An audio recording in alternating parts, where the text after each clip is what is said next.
Bugeaud, enfin, fut le véritable créateur de l'armée d'Afrique. C'est une simple classe dans une simple école, comme il y en a tant pour les petits Français d'Algérie. Une classe d'Alger où de petits visages, les uns plus clairs, les uns plus sombres, écoutent raconter l'histoire miraculeuse de leur pays. Une histoire rude et brillante, qui dit la naissance des villes, la création des routes, la volonté des chefs et l'effort des hommes. Une histoire d'énergie et de sacrifice, de peine et de gloire. Et la leçon continuerait s'il n'y avait dans la rue, de l'autre côté des murs, l'écho d'une fanfare.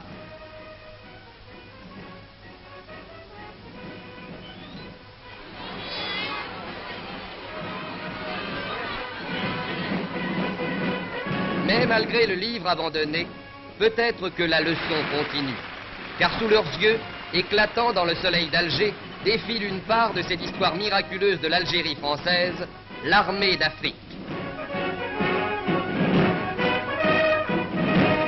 Et d'abord ceux-ci, ce sont les Zouaves, la première unité créée en Afrique, la première, la plus ancienne. Ces drapeaux portent tous les grands noms du 19e siècle, Sébastopol, Magenta, Puebla, Koumié, la Marne. De 14 à 18, 5 de ces régiments ont gagné la fourragère rouge et sa marche fameuse a fait le tour du monde. Leur histoire est une longue histoire, une belle histoire, l'histoire de l'amitié de deux races. Car dès 1831, le général Clausel ouvrait les portes de l'armée française aux premiers volontaires algériens. En 1838, les régiments des Zouaves unissaient dans leurs rangs français et autochtones.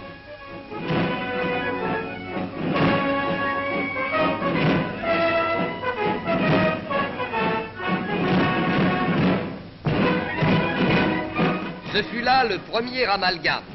Pour l'uniforme, le costume arabe avait été adopté.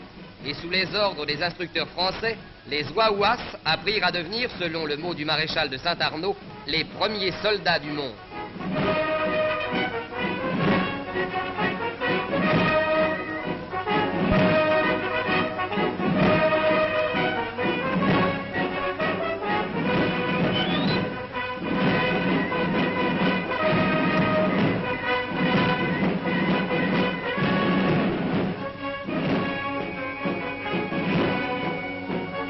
La tradition est maintenue. Si l'uniforme a changé, s'est dégagé du style ancien, les soldats de 1950 gardent toujours les hautes vertus qui firent naître la fameuse parole « Ils s'étaient tenus d'incarner toutes les vertus de l'infanterie française, ils furent d'inégalables soldats ». Et certes, depuis leur création, depuis l'Amoricière qui fut leur père à tous, nous découvrons sous l'uniforme pittoresque qui se simplifie peu à peu, illustré par l'image d'Épinal qui était à l'époque le véhicule de la gloire populaire, la magnifique histoire des Zouaves. C'est Malakoff et la guerre de Crimée. C'est Magenta et la guerre d'Italie, Solferino, Melegnano, Palestro. C'est Puebla et la guerre du Mexique.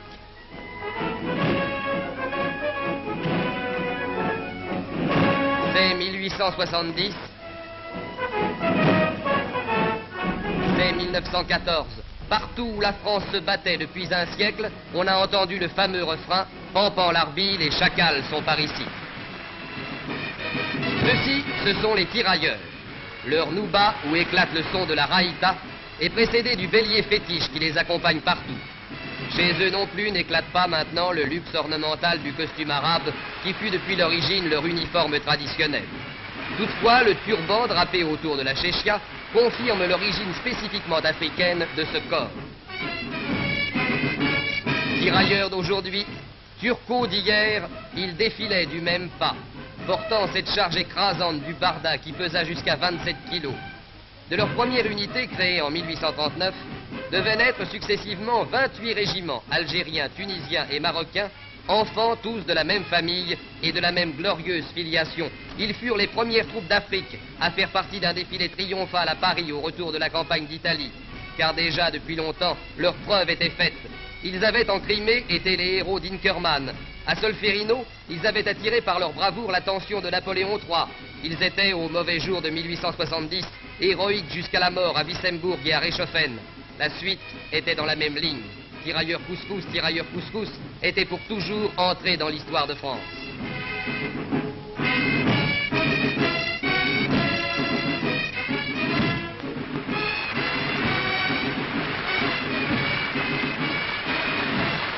Et voici d'autres silhouettes. Les spahis. De ceux-là encore, le costume est légendaire. Exception remarquable, en dépit des exigences de la conception moderne, une unité conserve encore l'uniforme arabe dans lequel elle est entrée dans l'armée.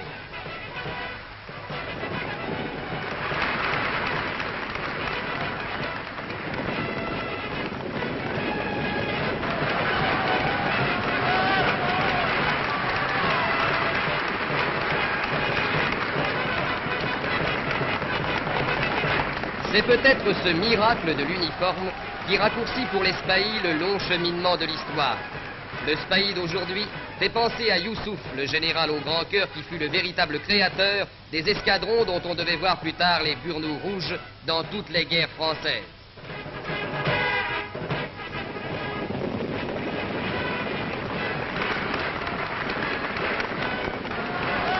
Si ces cavaliers spahis semblent n'avoir pas changé, les transformations de la cavalerie ont totalement modifié l'aspect des chasseurs d'Afrique. La cavalerie d'autrefois s'est peu à peu mécanisée depuis 1918. Les chasseurs d'Afrique aujourd'hui ont pour monture des automitrailleuses et des chars légers.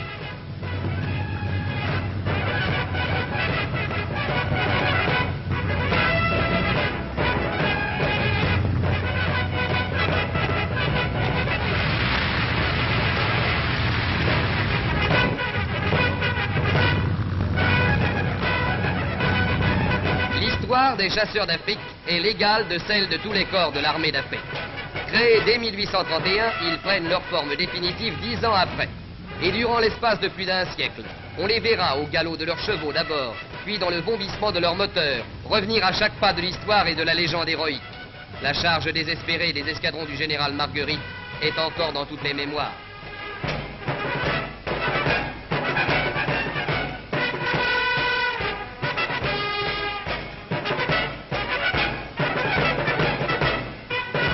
Dans leurs uniformes successifs, les chasseurs d'Afrique figurèrent à toutes les campagnes du siècle.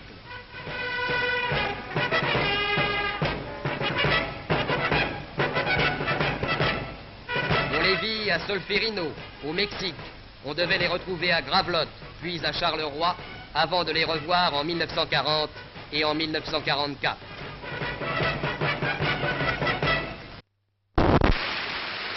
Et voici la Légion étrangère, ou plutôt, car la foule simplifie toujours les noms, la Légion. On la reconnaît sans doute au képi blanc, mais surtout à ce rythme lent, lancinant, terrible, compte également son pas et sa musique.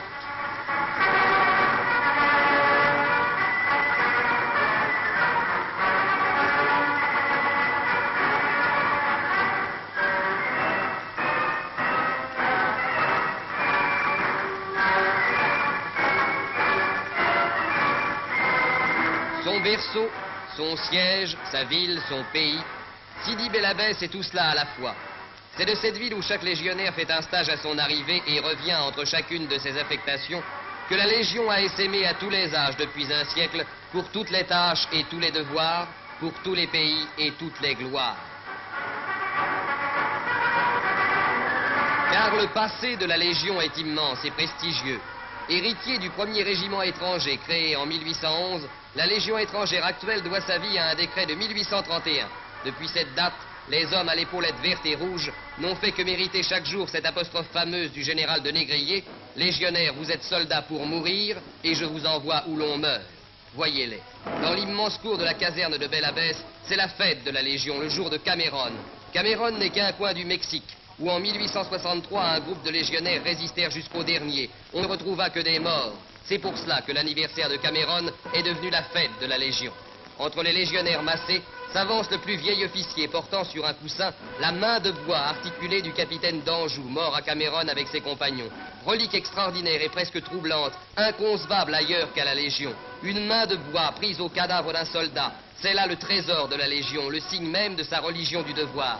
Et devant le monument aux morts, un simple geste, l'élévation. C'est tout. Là-dessus, un bruit de tambour. Des souvenirs, peut-être. Des espoirs, non. La main d'un mort. Et la devise orgueilleuse et désespérée, Legio Patria Nostra, la Légion est notre patrie.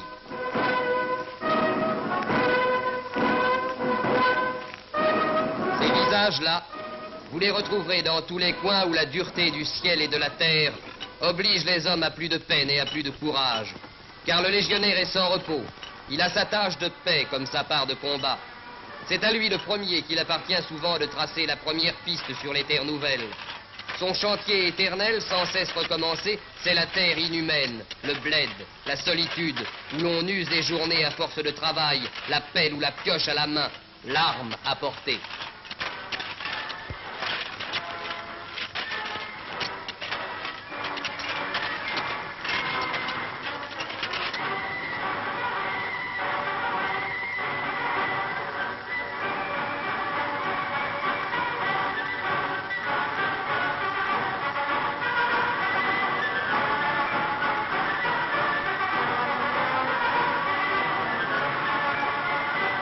Un képi blanc sur une pelle, un képi blanc sur une croix. Combien de fois sur les pistes rencontre-t-on ces signes timbrés de la grenade à 7 flammes? La Légion a passé là. Et plus loin encore, dans le sud, donnons une pensée aux compagnies sahariennes, dont le jeune étendard flotte sur le sable du désert. Ces compagnies sahariennes, dont le gouverneur général de l'Algérie, M. Léonard, en présence de M. Brune, ministre de l'Intérieur, et de M. de Chevigné, ministre des Forces armées, célébrait récemment à Ouargla le cinquantenaire.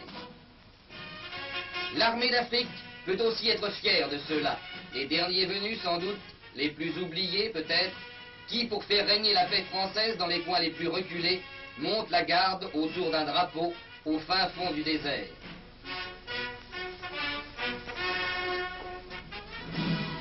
Mais au-delà de ces images fragmentaires, s'en ajoute une autre, plus émouvante et plus grandiose, celle de cette marche au drapeau, où se retrouvèrent un jour à Marnia, sous le burnou ou la djellaba, des milliers d'hommes qui avaient porté la veste et le dolman d'uniforme. Scandant le pas des régiments, ils sortaient de l'ombre, comme un autre régiment, extravagant et exemplaire. D'âge, ils n'en avaient plus. Les uns avaient fait la Marne et d'autres Cassino, et leur silence était encore une page d'histoire. L'armée d'Afrique, c'est cela, rien que cela, tout cela. Cette union intime que symbolise le monument de Casablanca, cette union scellée dans le sang qu'évoquent sur tous les rivages les deux tombes compagnonnes.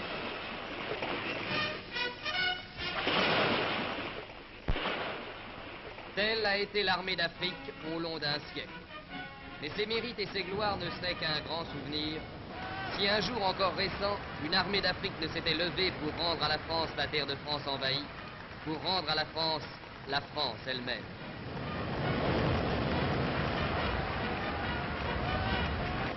Ce fut dans tous les centres et dans tous les postes une grande journée que celle du départ. Ce qu'ils allaient trouver, c'était la guerre dans le désert, l'étendue infinie et surchauffée, la bataille dans le vent de sable, la lutte avec l'ennemi, mais aussi en même temps la lutte avec la chaleur, la lutte avec la soif.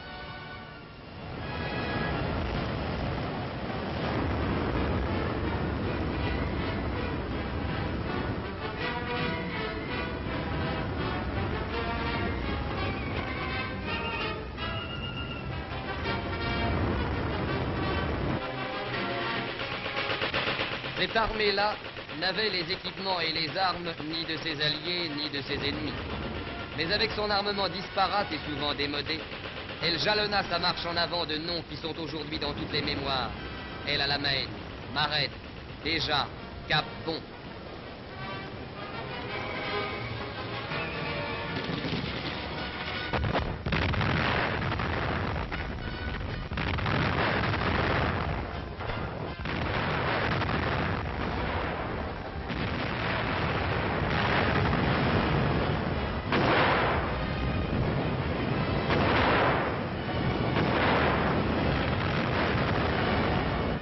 Les sables gardent encore souvent les traces de cette bataille. Peu à peu, le sable recouvre les vestiges du combat, engloutit les carcasses de fer comme il a englouti la chair des hommes. Jalons émouvants d'une route qui conduisait en France. Et c'est ainsi qu'un jour de 1943, devant Eisenhower et Giraud, l'armée d'Afrique défila à Tunis.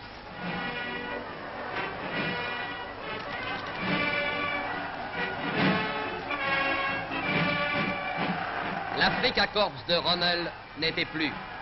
L'armée de von Arnim n'était plus. Et devant la mer, à la pointe du Cap Bon, 2 tombes jumelles attestaient que l'armée d'Afrique avait payé sa victoire.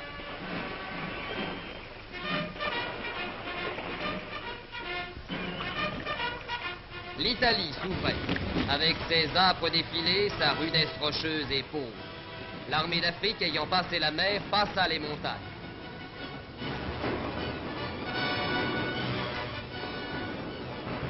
Et puis, ce fut la pluie et la boue. Et l'armée d'Afrique dut marquer le pas dans une glu épaisse qui montait jusqu'au moyeu des camions.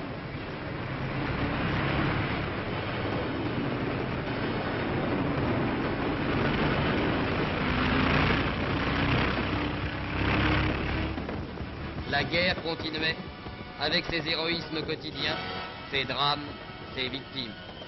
Chaque jour, c'était un nouveau village à prendre ou à reprendre. Chaque jour, c'était un nouvel effort, un nouveau combat.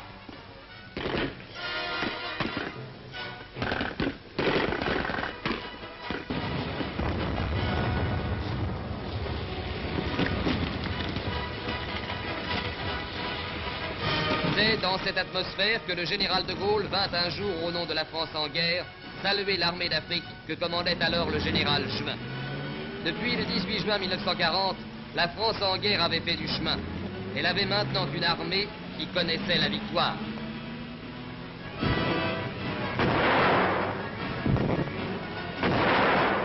La bataille continuait. Depuis des mois, les Alliés piétinaient devant le mont Cassin, et l'armée d'Afrique enleva le mont Cassin. Elle ne devait pas s'arrêter là.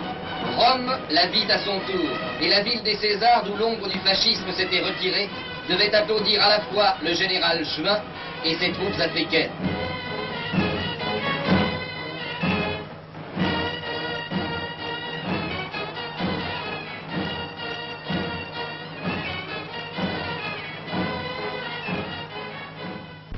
Et un jour, la bataille d'Italie fut gagnée. Devant la mer, 2 tombes jumelles attestaient que l'armée d'Afrique avait payé sa victoire.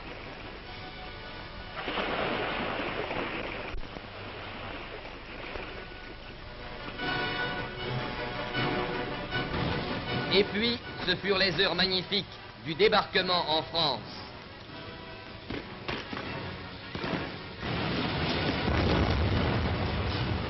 Pendant que Leclerc, avec les Alliés, fonçait sur Paris, la majeure partie de l'armée d'Afrique, débarquée dans le sud, remontait les routes de France en direction de l'Alsace. L'armée d'Afrique, à ce moment, était devenue une armée moderne. Quelqu'un, en 1940, avait dit « Les mêmes moyens qui nous ont fait perdre la guerre peuvent un jour nous donner la victoire ». La prophétie s'accomplissait, et c'est à la tourelle d'un char que l'armée d'Afrique retrouva les Vosges et la Mirabelle.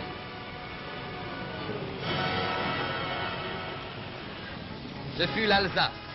L'armée d'Afrique dut la reconquérir pied à pied, village par village.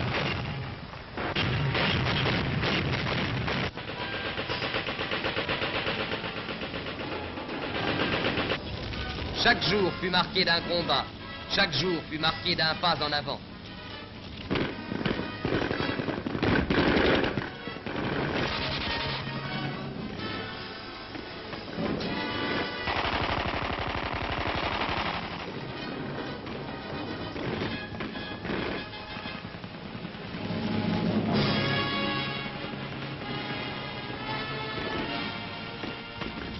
Ce fut Colmar. L'Alsace de Hansi revenait en France.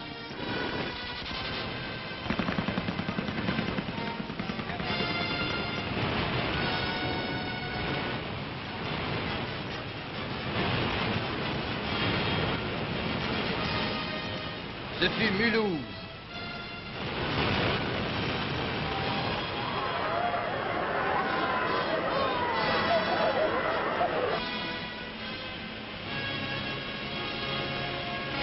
Dans l'hiver qui arrivait, l'armée d'Afrique, malgré l'eau et malgré la neige, continua sa marche en Alsace.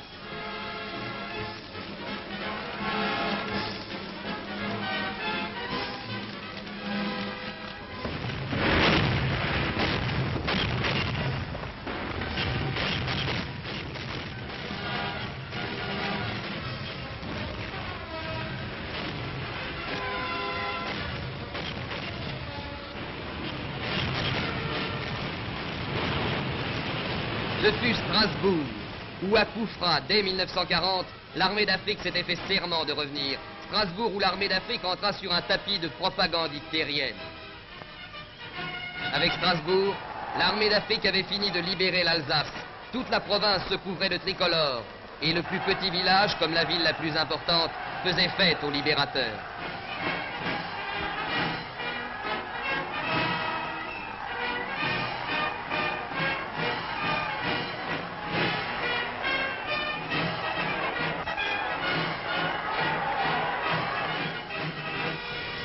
Et si l'Alsace était libre, la guerre n'était pas finie. Et le Rhin traversé, il restait encore pas mal de chemin à faire pour parvenir à cette victoire totale qui ne se gagne que dans les capitales. La forêt noire est en Allemagne le pendant des Vosges, avec les mêmes sapins et les mêmes escarpements. La guerre était toujours la guerre, avec ses surprises, ses hasards, ses misères. Mais maintenant, elle se déroulait en Allemagne, et dès lors, elle avait changé de sens.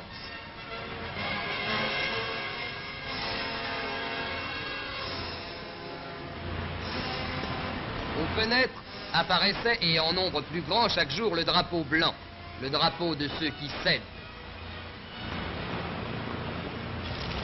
Stuttgart s'ouvrait en flammes.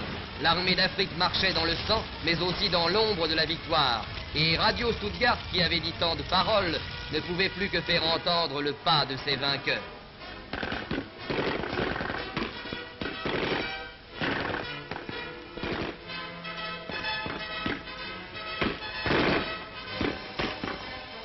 Ce fut un jour l'entrée dans Nuremberg, où s'était forgée l'âme du nazisme. Et Nuremberg finit d'être nazi.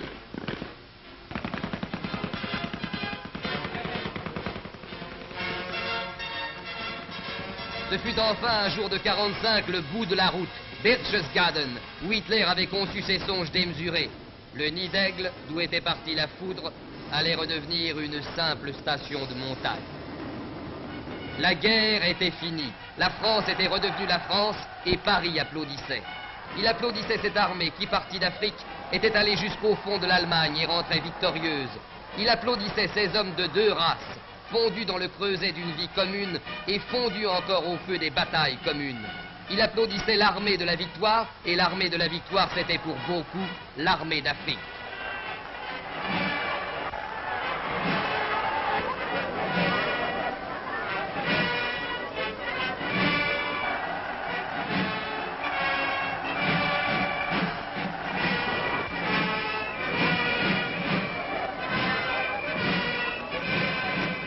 C'était la victoire, la paix qui permet d'enterrer les morts et de leur donner un souvenir. Tout ce que symbolise le monument d'Alger qui appelle les vers de Péguy. Heureux ceux qui sont morts dans les grandes batailles, couchés dessus le sol à la face de Dieu. Heureux ceux qui sont morts sur un dernier haut lieu parmi tout l'appareil des grandes funérailles. Heureux ceux qui sont morts pour une juste cause. Heureux les épis mûrs et les blés moissonnés. Le deuil et la gloire, l'histoire et la légende, tout ce qui a façonné en 100 ans la fraternité d'armes chez deux races héroïques, l'armée d'Afrique.